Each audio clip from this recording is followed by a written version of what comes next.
Intraday bias in EURGBP stays on the downside at this point.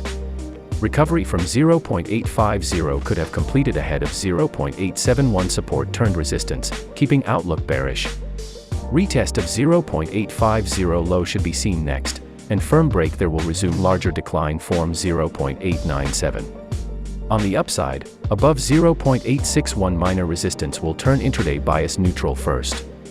In the bigger picture, the downtrend from 0.926 is seen as part of the long-term range pattern from 0.949. Firm break of 0.871 support turned resistance will argue that it has completed with 3 waves down to 0.850. Further break of 0.897 will bring retest of 0.926 high. Nevertheless, rejection by 0.871, followed by break of 0.850 will resume the decline towards 0.820.